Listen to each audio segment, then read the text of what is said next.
Basi tuna kila sababu ya kumshukuru Mungu kwa ajili ya siku yetu ya mwisho ya sinodi ya 8 katika dayosisi yetu hii ya Southern Highlands. Kwanza nichukue nafasi kumshukuru Mungu sana Baba Askofu Jacob kwa ajili ya kufanikisha sinodi. Sio jambo dogo, ni jambo kubwa. Lina gharama, lina kujipanga, lina kuhusisha watu wengine, lakini sisi tumeweza na leo tumefika siku ya mwisho ya sinodi yetu. Lakini la pili nichukue nafasi hii tena kukushukuru wewe kwa kunialika. Bwana Yesu asifiwe sana. Tulikuwa katika utata mkubwa kidogo, ngapisa nalielewa hili. Jumapili iliyopita tulikuwa wote Tanga na bado kuna shughuli zilikuwa zimepangwa kwa ajili yangu tarehe 10. Nilikuwa na hofu naweza kurudi afu tena na kwenda tena. Lakini Mungu amekuwa mwaminifu. Nikadhani nimekuwa mzee siwezi kusafiri sana, lakini ngoma bado inatweta. Bwana Yesu asifiwe sana. Kwa hiyo ninamshukuru Mungu sana sana kwa ajili ya mambo hayo mema ambayo Mungu ameyafanya katikati yetu. Bwana Yesu asifiwe sana. Naombea tu baraka za Mungu katika kila linalofanyika katika dayosisi hii. Kokote tunapokuwa huwa tunafuatilia sana sana sana, na hasa watu wenzetu wa Highlands TV. Kwa ninayajua yote yaliokuwa yanaendelea katika sinodi. Nimesikia vizuri hotuba ya Baba Askofu kuanzia mwanzo mpaka mwisho. Mengine sikupata fursa ya kuyapata kwa sababu ya muda na mambo mengine, lakini Waswahili wanasema tuko pamoja. Bwana Yesu asifiwe sana. Wazungu wanasema unity in diversity. Manake mnaweza mkawa mbali lakini bado mko pamoja, mnakwenda pamoja na safari yenu inaenda pamoja. Na kama unaliamini hilo, hebu mshangilie Bwana Yesu kwa makofi. Bwana Yesu asifiwe sana. Leo napenda tushirikiane maneno ya Mungu ambayo ndio thimu ya mkutano wetu, kutoka katika Injili ya Luka sura ile ya 24 kuanzia na aya ya 13. Niwasomee mistari 3-4 ya mwanzo, alafu tutakwenda vizuri taratibu taratibu. Bwana Yesu asifiwe sana. Injili ya Luka sura ya 24 kuanzia na aya ya 13. Maneno ya Mungu yanasema, natazama siku ile watu wawili miongoni mwao walikuwa wakienda kijiji kimoja na jina lake Emao, kilichokuwa mbali na Yerusalemu kama mwendo wa saa 2. Nao walikuwa wakizungumza wao kwa wao habari za mambo yote yaliyotukia. Ikawa katika kuzungumza kwao na kuulizana kwao, Yesu mwenyewe alikaribia akaandamana nao. Macho yao yakafumbwa wasimtambue. Akawaambia, ni maneno gani haya mnayoyasema ninyi mnapotembea? Wakasema, wamekunja nyuso zao. Akajibu mmoja wao jina lake Kleopa, akamwambia, je, wewe peke yako umgeni katika Yerusalemu hata uyajui mambo yaliyotukia humo siku hizi? Akawauliza, mambo gani yaliyotukia humo siku hizi? Akawauliza, ni mambo gani? Wakamwambia, mambo ya Yesu wa Nazareti, aliyekuwa nabii, mwenye uwezo katika kutenda mema mbele za Mungu na mbele za watu wote. Tena jinsi wakuu na makuhani wakubwa wetu walivyomtia katika hukumu ya kufa wakamsulubisha. Tulikuwa tunatumaini ya kuwa yeye ndiye atakayewakomboa Israeli. Zaidi ya yote, leo ni siku ya 3 tangu yalipotendeka mambo hayo yote. Tena wanawake kadha wa kadha wamekuja wakitushtusha, waliokwenda kaburini asubuhi na mapema wasiuone mwili wake, wakaja wakasema kwamba wametokewa na malaika waliosema kwamba yu hai. Mungu alibariki sana neno lake. Bwana Yesu asifiwe sana. Injili ni ile ile tu ya kawaida. Maana nilikwenda mahali fulani, kulikuwa na rafiki yangu wa makanisa yetu mazuri tu. Wanafanya kazi nzuri, wanafanya, lakini Yule mhubiri alikuwa amebobea sana katika ubatizo wa maji mengi. Kwa hiyo kila alipokuwa anakwenda alihubiri kuhusu ubatizo. Kila alipokwenda injili yake iligusa ubatizo. Sasa wakaja watu wakasema, unajua watu kama hawa wajanja hawa kila siku wanatuhubiri kuhusu ubatizo, hebu mpigeni na title moja, mtafutieni mistari ya kuhubiri, ama sivyo tusipoangalia atatuhubiria kuhusu mambo yake ya nini, ya ubatizo. Kwa hiyo wakamtafutia injili ya Mathayo sura ile ya kwanza, kuna mistari muhimu sana. Alafu akamwambia, hili ndio somo letu la leo, tunataka baba mtumishi wa Mungu tuhubirie habari hii. Sasa nyie mnajua habari zile za injili ya Mathayo sura ya kwanza. Maneno ya Mungu yanasema hivi: kitabu cha ukoo wa Yesu mwana wa Daudi mwana wa Ibrahimu, Ibrahimu alimzaa Isaka, Isaka akafanya nini? Huyu akamzaa. Basi vizazi vyote tangu Ibrahimu hata Daudi ni vizazi 14, tangu Daudi hata ule mwisho wa Babeli, na vizazi vingine vyote. Kuzaliwa kwake Yesu kulikuwa hivi. Bwana Yesu asifiwe sana. Sasa wakamtega katika mistari ile, na walipomtega katika mistari ile akaisoma, akaona hapa nitaingilia wapi?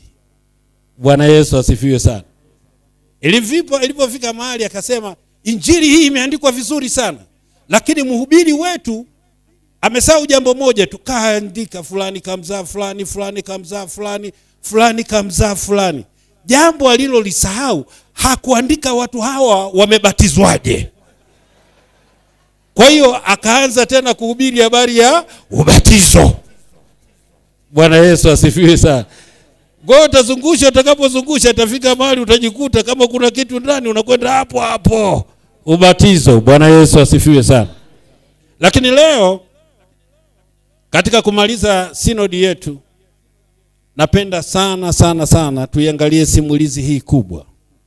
Tumesoma habari za watu wawili wakiwa wamebeba simulizi kubwa katika mioyo yao, na hata walipokuwa wanatoka Yerusalemu kuelekea Emau, hawa watu wakawa wanazungumza kitu walichokibeba katika mioyo yao, nayo ni habari ya kufa na kufufuka kwake Bwana wetu Yesu Kristo. Hicho ndo kitu walichokuwa wamekibeba ndani ya mioyo yao. Kwa hiyo walipokuwa wanatembea, Biblia inasema wakawa wanazungumza wao kwa wao habari za Yesu. Na walipokuwa wanazungumza wao kwa wao habari za Yesu, Yesu mwenyewe akaja akatembea katikati yao. Halafu akawauliza, ni habari gani hizi ambazo mnazizungumza? Wakageuka nyuso zao wamezikunja, wakamwambia, wewe unaishi dunia gani? Wewe unaishi hapa Yerusalemu kweli? Hujui hizi habari zilizotukia hapa mjini kwetu? Yesu naye akauliza, ni habari gani? Akasema, kulikuwa na mtu mmoja, na sisi tulijua kwamba yule mtu ni nabii, Yesu wa Nazareti. Alitenda mambo mema mengi, na sisi tukadhani huyo ndio atakaye kuja kutawala Israeli. Lakini Bwana, makuhani na wakubwa hawa wakamtenda vibaya, wakamsulubisha, wakamuua. Lakini sasa habari za kushangaza asubuhi hii, kuna kina mama wachache tunaambiwa walikwenda mpaka huko kaburini. Walipofika kaburini kule hawakukuta mwili, na habari wanazozitangaza sasa wanasema kwamba eti amefufuka. Bwana Yesu asifiwe sana. Yesu alipoyasikia maneno yale akaanza kuwaelezea habari zake mwenyewe na yaliyotabiriwa kwa ajili yake. Kwa hiyo akawaelezea, na walipofika nyumbani kwao wakina Kleopa, akajifanya kama anataka kupita, wakamwambia, mzee karibu, maana kumekuchwa sasa, njoo kwetu upumzike pamoja na sisi. Wakaingia ndani, walipoweka chakula akachukua samaki. Alipomega yule samaki, maandiko matakatifu yanasema macho yao yakafumbuliwa, wakamtambua kuwa ni Yesu. Wakaanza kuongea mambo mengi. Hivyo mioyo yetu haikuwaka ndani yetu tulipokuwa tunatembea naye njiani? Tulikuwa na kaupako fulani tunakasikia, tulipokuwa naye huyu bwana kule njiani. Yesu akatoweka, na hawa watu waliokuwa namwambia Yesu kwamba ingia ukae kwetu kwa maana kumekucha, ni usiku sasa, giza hawakuliona tena. Furaha waliokuwa nayo usiku ule ule wakageuka, wakarudi Yerusalemu. Wanafika kule wanawakuta wanafunzi wake, wanafunzi wamekaa pamoja, wao wanaingia, wanafunzi wanawaambia wao sasa, amefufuka kweli kweli, naye amemtokea Simioni. Na wale watu kutoka Emausi wakaanza kuwapa ushuhuda wao jinsi walivyokutana na Yesu barabarani. Na baada ya kutoa ushuhuda wao, Yesu akaja akasimama katikati yao. Bwana Yesu asifiwe. Bwana Yesu asifiwe sana. Nina mambo kama 4 tu asubuhi hii, nitasema haraka ili tuweze kumaliza sinodi yetu vizuri. Jambo la kwanza, hawa watu walikuwa wanatoka Yerusalemu wanaelekea Emausi, lakini ndani ya mioyo yao walikuwa wamebeba kitu kizito, kitu ambacho hawawezi kukaa kimya. Ni habari ya kifo chake Bwana Yesu, na haya wanaoyasikia sasa ya kwamba amefufuka. Na hayo ndio ikawa ni topic, jambo la kuzungumza kutoka katika vinywa vyao, kwa sababu ndilo lilikuwa limebeba mzigo katika maisha yao. Bwana Yesu asifiwe sana. Bwana Yesu asifiwe sana. Nataka uliangalie hili neno kwa kina. Maandiko matakatifu sehemu nyingine anasema mwanadamu anayatamka yale yaliyojaza moyo wake. Tunayanena mambo yaliyojaa ndani ya mioyo yetu. Na ni jambo la kujiuliza sana katika maisha yetu. Ni kitu gani kimejaa ndani ya moyo wako ambacho masaa 24 unajisikia kukiongea? Haleluya. Ni kitu gani umekibeba ndani ya moyo wako ambacho unajisikia kukiongea? Lakini nikwambie siri moja, ya kwamba ukiongea habari za Yesu katika maisha yako, unampa fursa yeye kutembea na wewe katika safari unayoiendea. Kama unanipata nipungie namna hii. Bwana Yesu asifiwe sana. Yaani siri moja katika Kristo, ukisha zungumza habari zake, yeye mwenyewe unampa fursa ya kutembea na wewe katika maisha yako. Na ndivyo walivyofanya kina Kleopa katika safari hii yao. Walikuwa wanatembea wakizungumza habari za Yesu. Na adui analijua hilo katika maisha yetu, kwamba hawa watu waitwao wa Kristo, hawa watu wanaomwamini Kristo, wakitembea katika maisha yao, Yesu amekaa katika mioyo yao na kuzungumza habari zao, hawawezi kuwa peke yao. Katika kila hatua watakayoipitia, watakuwa wakipita wakitembea pamoja na Kristo. Kwenye biashara zao watatembea wakiwa na Kristo. Katika familia zao watatembea wakiwa na Kristo. Katika maeneo yote wanayopita wakifanya shughuli zao, ziwe za kiuchumi, ziwe za nini, watakuwa na Yesu pamoja nao. Bwana Yesu asifiwe sana. Swali la kujiuliza, ni habari gani unayotembea nayo wewe katika moyo wako? Kuna wakati mwingine tumepoteza fursa kubwa. Wengine wamebeba habari za watu katika mioyo yao. Wengine wamebeba habari za ubaya ubwela pati tu. Wengine wamebeba habari za viongozi wao wa kidini. Wengine wamebeba habari za watu fulani katika maisha yao. Lakini zile haziwezi kuwa msaada wowote kwako.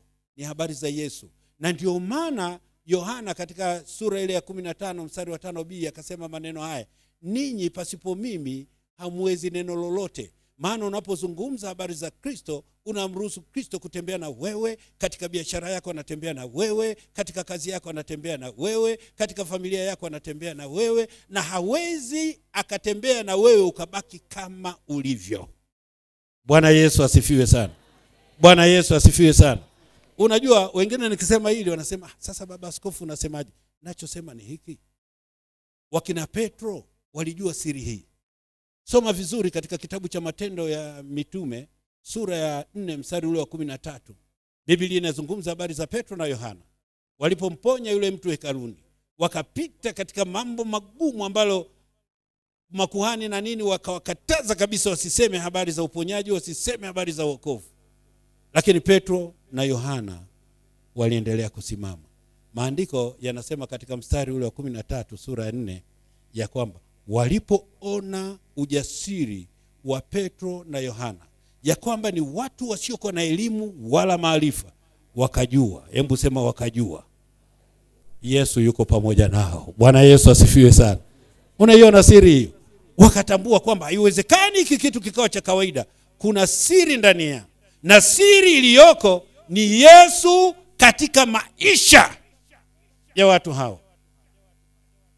Na ndio maana Mkristo anatakiwa kuwa na maisha tofauti. Sio unakuwa na maisha tofauti kwa sababu ya kutembea kiunyenyekevu, kwa sababu unakwenda kanisani, kwa sababu umepita katika sakramenti zote kuanzia ubatizo mpaka ya ndoa mpaka ya nini, hata ya huduma takatifu. Sio utakatifu wako unatoka huko.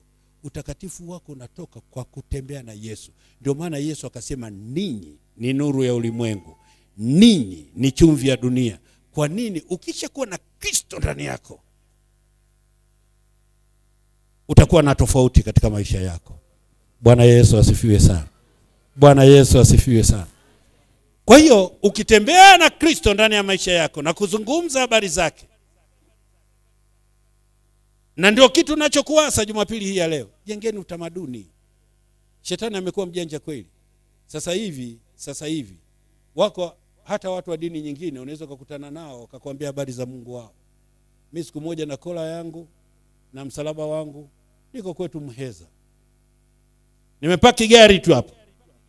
Kaja jamaa mmoja anakuja kunihubiri habari za imani yake. Wenzetu hao ananihubiri habari za imani yake. Nitamani kumuuliza, wewe ulioni ili msalaba lote nilolivaa bado unataka kutumbukiza vyote? Bwana Yesu asifiwe sana. Lakini walikuwa wanazungumza habari ya kitu kinachowawasha ndani ya mioyo yao. Wewe unawashwa na nini? Unasema nini? Kile unachokizungumza ndio kinacholeta matokeo katika imani yako. Kile unachokizungumza ndio kinachomruhusu Kristo kutembea na wewe au kukuacha kabisa katika maisha yako na kuishi maisha ya upweke pasipo Mungu ndani yako. Bwana Yesu asifiwe sana. Bwana Yesu asifiwe sana. Na mimi nataka nikwambie, ukilishika hilo utaona matokeo siku zote katika maisha yako.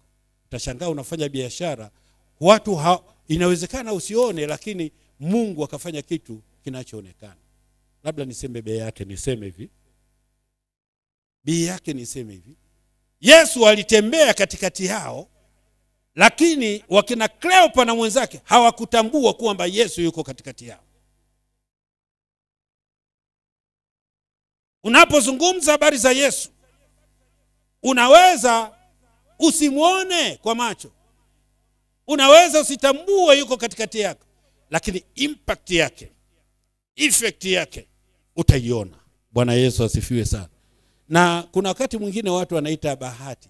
Jamani, mkono wa bahati akifanya biashara anafanikiwa. Jamani, yule hata ukitokea uharibifu haugusi nyumbani yake. Sio bahati. Kuna wakati anatembea na Kristo bila kutambua kwamba anatembea na Kristo katikati yake. Ndio maana akipiga hodi katika nyumba ya mtu milango inafunguliwa. Akipiga hodi ofisini milango inafunguliwa. Akipiga hodi kwenye biashara inafunguka. Akienda kusalimu wakubwa anampokea. Kwa sababu kuna impact inatokea kwa presence ya Yesu katika maisha yako, hata kama hujui kwamba yeye unatembea naye katika maisha yako. Kama unanipata nipungie namna. Bwana Yesu asifiwe sana. Lakini jambo la pili ninalotaka kulileta kwako sio zuri sana, hasa kwetu sisi watumishi wa Mungu.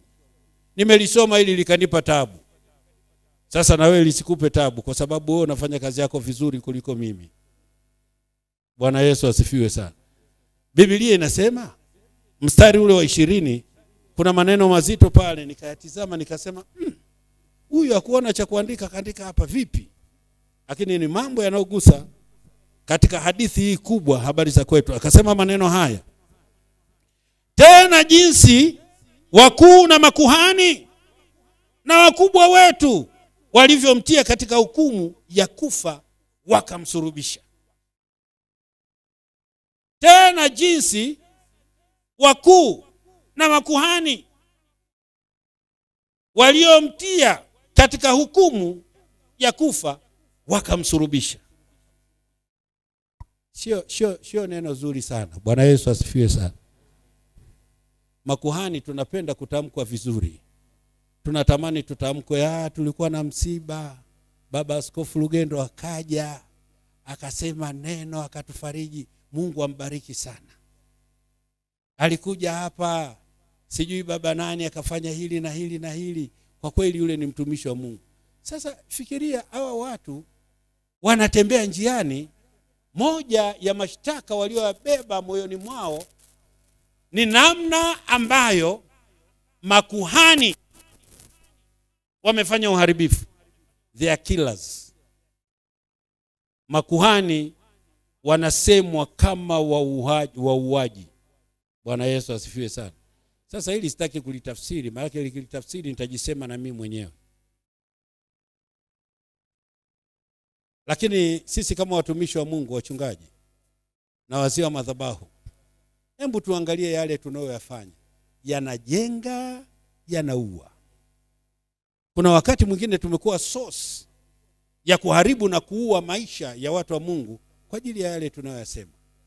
Wakati mwingine tumekuwa source ya kuua watu wa Mungu kwa ajili ya matendo tunayoyafanya. Na kama kuna dhamana ngumu ambayo mwanadamu amepewa, ni kuwaongoza wengine katika maisha ya rohoni. Hiyo ni dhamana ngumu sana. Mimi wanastuka tu ukiona watu wanalilia uzee wa kanisa, wanalilia uchungaji, wanalilia vyeo vya kanisa. Hiki kitu kina gharama kubwa. Hawa wachungaji wanapoingia hapa katika madhabahu wakiapa, moja ya kiapo yao wanachokisema, mkimpoteza mmoja wa wadogo hawa, hukumu yenu itakuwa ni kubwa zaidi. Nani anayetaka kuhukumiwa? Kwa nini uingie katika kazi yenye hukumu? Na hawa watu wanakwenda katika story kubwa ya kufufuka na kufa kwake Yesu Kristo. Ndani yake makuhani wanaka story kabovu bovu. Makuhani wetu na wakuu wetu walimuua, wakamsulubisha. Bwana Yesu asifiwe sana. Unaweza kauliza baba askofu, ukisema hivyo maana yake nini? Maana yangu ni hii: usiwe sehemu ya kuua huduma ya mtu kwa gharama yoyote. Usiwe sehemu ya kuua huduma ya mtu kwa gharama yoyote. Wachungaji mnatakiwa kulea, wachungaji mnatakiwa kutunza, wachungaji mnatakiwa kuhakikisha wengine wanainuka. Na katika uchungaji wenu, kama kuna kaadhabu anayeruhusiwa kutoa ni askofu kwa amri aliyopewa, tena kwa ibada. Bwana Yesu asifiwe sana.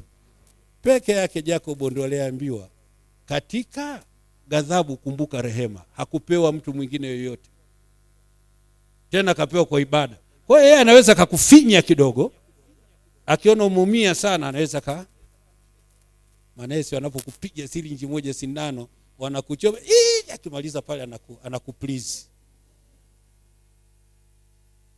Ile dhamana wamepewa watumishi wa Mungu wale, mmoja tu katika dayosisi. Bwana Yesu asifiwe sana. Sio kila mtu. Sio kila mtu. Hallelujah. Nachosema sasa, nimezungumza kuhusu makuhani, lakini sio lazima uwe kuhani. Hata wewe iangalie nafasi yako katika kujenga mwili wa Kristo. Mimi nimeifuatilia hotuba baba Askofu Jacob, kasema mambo mengi. Haya mambo yakishaingia katika mioyo ya watu, kuna wengine wanaweza kayabeba kama Kleopa, lakini wengine wanaweza kuwa na mtazamo hasi, wakayabeba kwa namna tofauti, ili vitu vile vilivyoletwa mbele yenu na kupitishwa katika synod visivuke. Mwambie jirani yako, usiwe wewe. Bwana Yesu asifiwe sana. Hallelujah. Kama tunakwenda pamoja, nipungie namna hii. Makuhani wanatamkwa vibaya. Marehemu baba Askofu Sambano wa Dayosisi ya Dar es Salaam, askofu wetu watatu wa dayosisi ile alikuwa na usemi wake. Anasema, jamani, msije mkankumbuka mimi, maana ni mtu wa Mtwara, msije mkankumbuka mimi kama Pontio Pilato. Maana ibada zote Pontio Pilato anataja, aliteswa zamani za Pontio Pilato.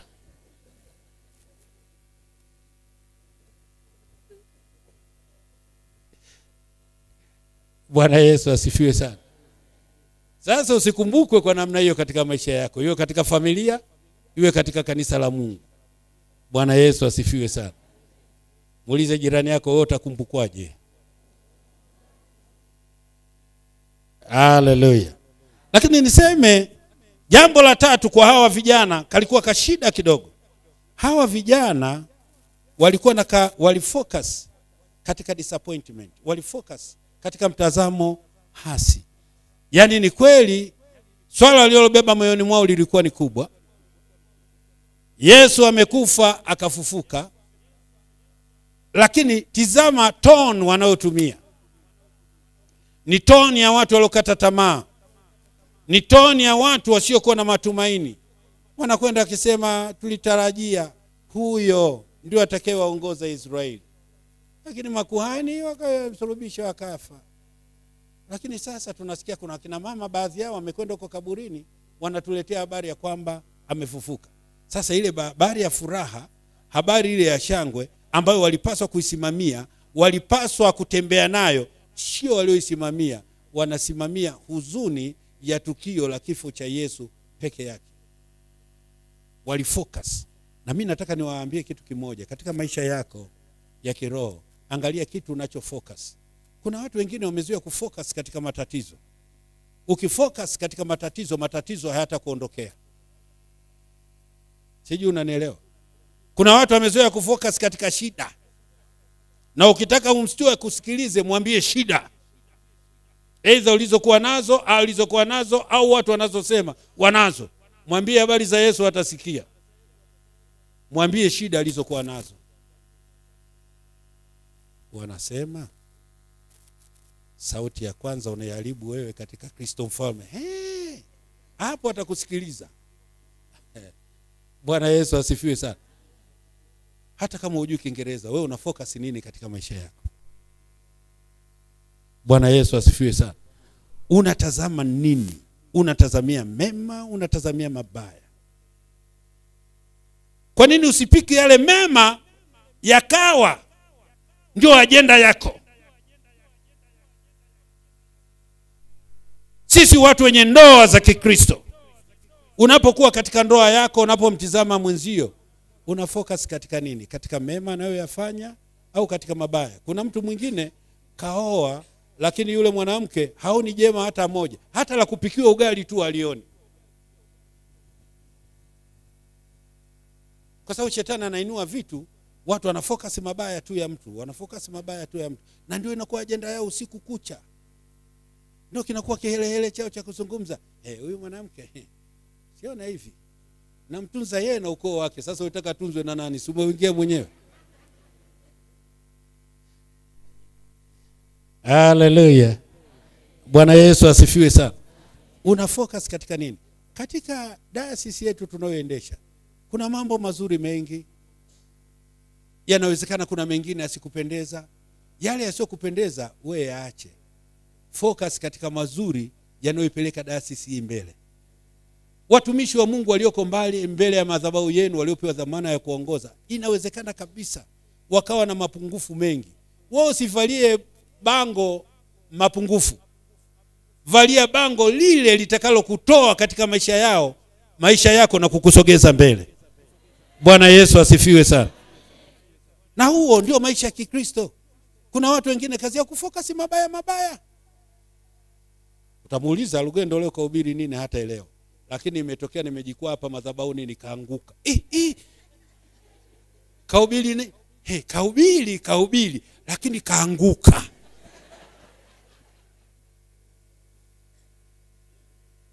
Kahubiri maneno mengi kweli kama mnavyomjua kawaida yake. Na katika kutembea kwake kule akihubiri akaanguka.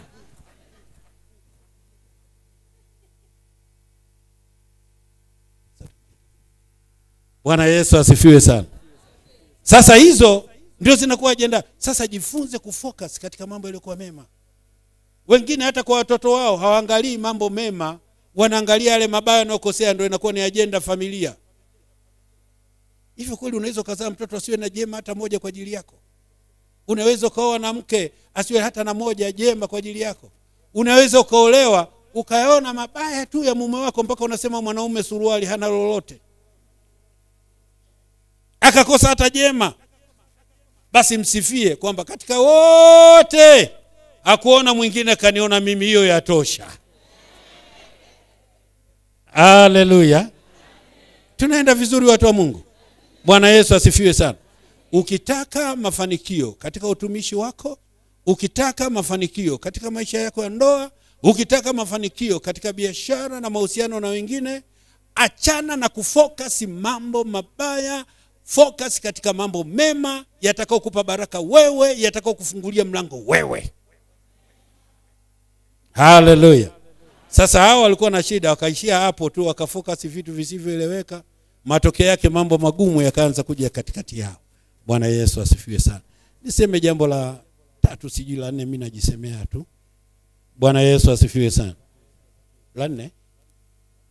Jambo la 4 nilichowapenda watu hawa, walipofika nyumbani kwao, na Yesu alikuwa mjanja, akajifanya kama na pita, wakamkaribisha. Na ndio staili ya Yesu mahali popote. Hakuna mtu atakaye kulazimisha. Mimi naweza nikakulazimisha, njoni mumpokee Yesu, njoni mpokee Yesu, lakini utamaduni wa Yesu hana hilo. Kwa sababu alikuumba wewe mwenyewe kwa free will. Mwenye hiari ya kumkaribisha Yesu katika maisha yake ni wewe mwenyewe, sio mtu mwingine. Bwana Yesu asifiwe sana. Kwa hiyo huyu alitisha kama anapita. Alipokuwa anataka kupita, wale watu wakamwambia, kumekuchwa, karibu ukae na sisi. Karibu ukae na sisi. Unaweza kuuliza, askofu, ukisema hivyo maana yake nini? Maana yangu ni hii: unaweza kukaa kanisani mpaka unazikwa, hujamkaribisha Yesu katika maisha yako. Wako watu wengi tu katika maisha yao Yesu amemweka kando. Sasa hili sipendi kulisema sana, lakini niliseme katika kusisitiza kidogo. Unajua kuna wakati mwingine mtu mmoja alikuwa mtu mweupe amekuja, akashangaa makanisa yetu yanavyojaa, watu wanavyofanya vitu. Tulikuwa katika dayosisi moja wakati wa utendaji wetu kama askofu. Akasifia yule mzungu, Afrika bwana wanampenda sana Mungu, sio kama sisi wazungu. Alafu kuna mzungu mmoja missionary kakaa sana Afrika, akambonyeza, akaambia sio kama unavyofikiria. Akamwambia sio kama unavyofikiria. Akasema saa 7 za mchana hii makanisa yamejaa namna hii. Akasema hii ni social gathering. Yaani Waafrika hawa kukutana hivi, kanisa ni sehemu ya utamaduni wa kawaida tu.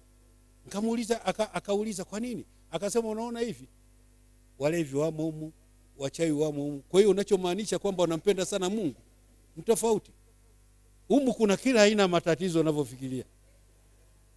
Unajua mimi nilikuwa nimekaa karibu, nikasema Mungu wangu, huyu anatuangusha. Injili gani unaotupelekea? Akasema usiona wamejaa hivi, usiona wamependeza, wamejaa na matatizo kibao, ila hawawezi kuacha kuja kanisani kwa sababu ni sehemu ya utamaduni wao kwenda kanisani. Muulize, kuja kanisani ni utamaduni au kwa sababu unampenda Yesu? Kama unampenda Yesu, mbona unaishi hivyo?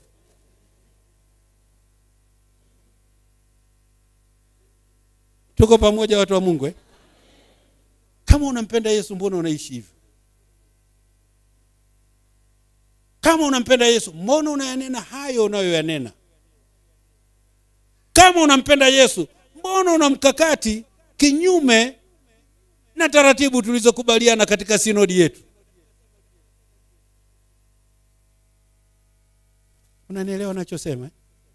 Bwana Yesu asifiwe sana. Bwana Yesu asifiwe sana. Huu udini kuna wakati mwingine unatupa tabu. Samani natumia neno gumu la udini kwa sababu Yesu duniani hakuleta dini.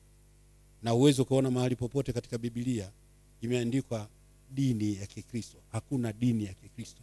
Haya ni maneno ambayo tumeyatafuta wenyewe. Hamna kwenye Biblia. Kwa sababu maisha ya Kikristo ni mwelekeo mzima wa imani yako. Sio dini. Sio dini.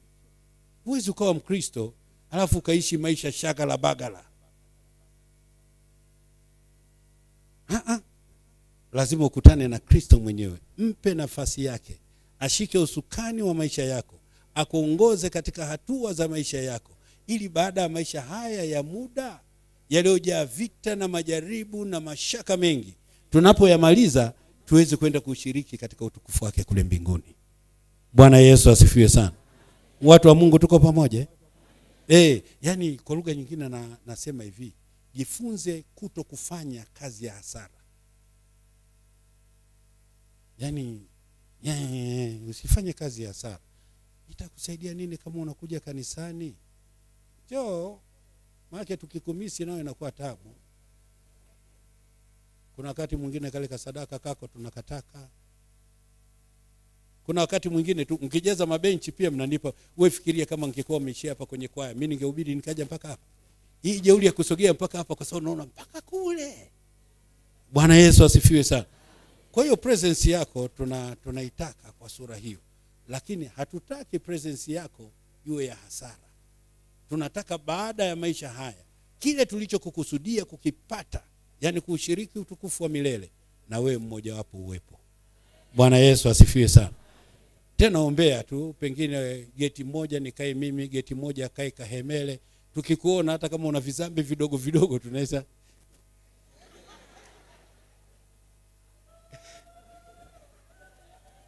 Haleluya. Lakini mzee akikaza akaweka malaika itakuwa shida. Bwana Yesu asifiwe sana. Mpe nafasi. Sasa siri moja, baada ya kumpokea Yesu, hawa watu alipompokea Yesu na kumkaribisha nyumbani kwake, alipo umega mkate, Biblia inasema wakafumbuliwa macho yao, wakamtambua. Wakafumbuliwa macho. Na mimi niseme kitu ambacho watu wengi hawakipendi, lakini mimi nikiseme tu. Bwana Yesu asifiwe sana. Unajua maisha ya imani ni maisha ya ufunuo. Maisha ya imani ni ya ufunuo. Katika Injili ya Mathayo sura ya 11, nadhani kuanzia mistari ya 20 na kitu, pale anaposema njooni kwangu nyinyi nyote msumbukao na wenye kulemewa na mizigo, nami nitawapumzisha. Alafu Yesu alianza na maneno anayosema, hakuna amjuae Baba ila Mwana, wala hakuna amjuae Mwana ila Baba, na yeyote ambaye Mwana apenda kumfunulia. Usipopata mafunuo utabaki. Bwana Yesu asifiwe sana. Wala hutastuka. Sasa hawa wakafunuliwa. Walipofunuliwa wakashtuka. Hata chakula wakakiacha pale mezani. Wakaanza kuulizana, jamani, mioyo yetu haikuwaka tulipokuwa kule njiani? Alipokuwa anasema nasi. Kumbe ni mwenyewe. Wale waliokuwa na hofu kwamba mzee usije ukakamatwa na majambazi usipite karibu kwetu, wakasahau kwamba na wao pia wanaweza kupigwa kei usiku. Wakakusanyika wakaondoka, akasema tunarudi tena kilomita 7 kutoka Emausi kwenda wapi? Yerusalemu. Bwana Yesu asifiwe sana. Bwana Yesu asifiwe sana. Unajua, nataka nikuambie jambo moja zuri. Ukishakuwa na Kristo ndani yako, ukishapata ufunuo, giza halikudhuru. Haleluya. Hofu ya giza na mauti imeondoka pale pale baada ya kupata ule ufunuo. Saa 9 za usiku wanaume wapi anasema hii Yerusalemu hii lazima tukuambie tumemwona amefufuka kweli kweli. Haleluya. Bwana Yesu asifiwe sana. Walitembea katika giza. Unajua kanisa linatakiwa kupata ufunuo wa Kristo ili katika vipindi hivi vilivyojaa giza, vipindi vilivyojaa mashutumu, vipindi ambavyo shetani ameinua bendera yake, watu wanakabwa, watu wanapotea, mambo ya tabia ambayo yamekaa na kuishika dunia, wewe kama Mkristo kwa sababu unacho kitu ndani yako unaweza kupita katika giza hilo. Bwana Yesu asifiwe sana. Bwana Yesu asifiwe sana. Uwe na uwezo, lakini uwezo ukaupata huo isipokuwa Kristo yuko ndani yako. Nasema kitu iko kwa mzigo mkubwa ndani. Kanisa likimwacha Kristo linakuwa ni chama cha kawaida tu. Lakini tunataka kuona kanisa lenye nguvu za Mungu. Bwana Yesu asifiwe sana. Watumishi wa Mungu kutoka madhabahuni wakisema mafunuo, wala usiangalie gharama, muangalie Yesu na ukuu wake, kwamba mafunuo haya waliosema shetani huwezi kuzuia, lazima atatimia. Sisi tutapiga magoti, lazima atatimia. Tunachotaka kujenga tutajenga, tunachotaka kununua tutanunua. Bwana Yesu asifiwe sana. Kwa sababu ndani unaangalia ukuu wa Kristo, yeye ambaye Petro amehangaika kupata kitu, lakini kwa neno lake alivua samaki mpaka viboti vyao vikataka kuzama. Na ndio huyo Mungu tunayemtumikia mpaka leo, maana habadiliki, ni yeye yule jana, leo na hata milele. Bwana Yesu asifiwe sana. Mwisho niseme maneno haya, aliye naye ushuhuda hawezi kukaa kimya. Sijui unaelewa ninachosema. Aliye nao huo ushuhuda hawezi kunyamaza kimya. Nilikuwa natizama katika hotuba ambayo baba Askofu Jacob alikuwa ameisema, moja ya jambo alilolisema na mimi niliwahi kulisema huko nyuma, sijui mnalikumbuka. Akasema huwezi ukafanya kazi siku moja ukategemea ujira wa siku 7. Biblia imesema fanya kazi siku 6. Bwana Yesu asifiwe sana. Aliye na mzigo ndani yake, hii nasema kwa watumishi wa Mungu vizuri tu, huwezi ukakaa. Kanisa lako haliwezi kuwa la kufunguliwa Jumapili. Hao watu wanaohangaika huko na huko kwa sababu Jumatatu mpaka Jumamosi umewauza, unaongojea kuwapiga mkwala Jumapili asiyekuja si mziki, na wao wanakuambia hatuna mpango wa kufa sasa hivi.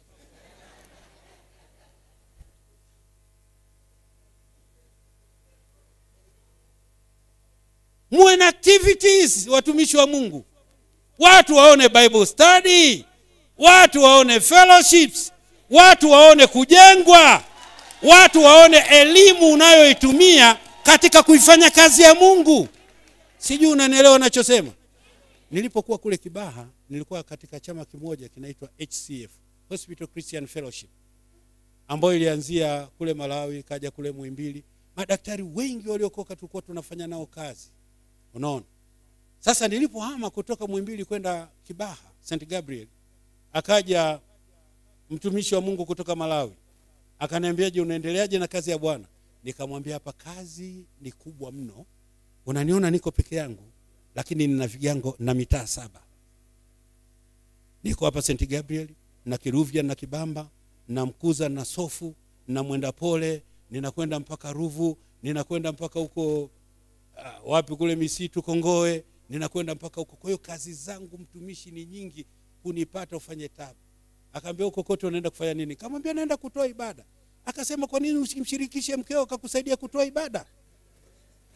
Nikamwambia, Akasema, "Ibada kwani inahitaji nini? Inahitaji kujua kusoma na kuandika tu.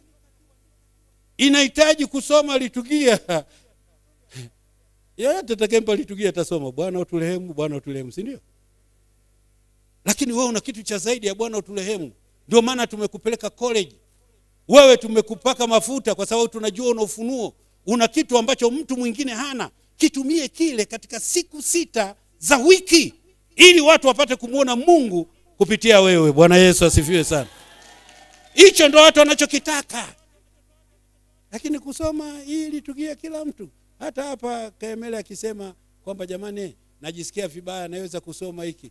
Nani anaweza kusoma? Mwalimu wa dini au Kenani yote watasoma. Sijui unanielewa. Sasa usije ukajaribu, yale mamlaka sio yako. Mimi nasema kama mfano, Bwana Yesu asifiwe sana. Usije ukatoka hapo kimbele, tumehubiriwa kule, hata mimi naweza kawa Kahemele wa pili. Utaumia rafiki yangu. Bwana Yesu asifiwe sana. Kitu gani ninachosema? Tumieni kile cha ziada ambacho Mungu ameweka ndani yenu. Keep God's church busy. Duwekeni kanisa la Mungu busy. Hao watu watahangaika kama kanisa la Mungu halina ubize. Bwana Yesu asifiwe sana. Na sio ubize mkavu, ubize wa habari za Kristo. Habari za Kristo ndio zinazompa mtu ushawishi wa kuinuka na kutokujali na kurudi Yerusalemu. Hata tukiwa wawili saa 8 za usiku tutatembea, kwa sababu ndani yetu kiko kitu cha msingi. Niseme hivi kwa kumaliza, kuku mwenye mayai ndani, kutetea ni lazima. Wao nadhani wanafundishwa? Hawana darasa la kusema ukifika umri huu mwanangu tetea. Akishabeba mayai atatetea. Ukishabeba Kristo injili itatoka tu. Bwana Yesu asifiwe sana. Na hicho ndio kinachotakiwa. Hebu simama tuombe. Damu yake enasa daka na tegeme gemea daima yote chini yake isha moko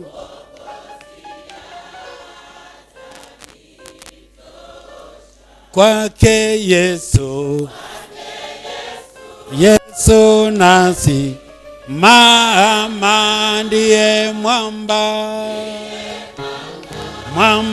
ni salam mwamba ni salam ndiye mwamba.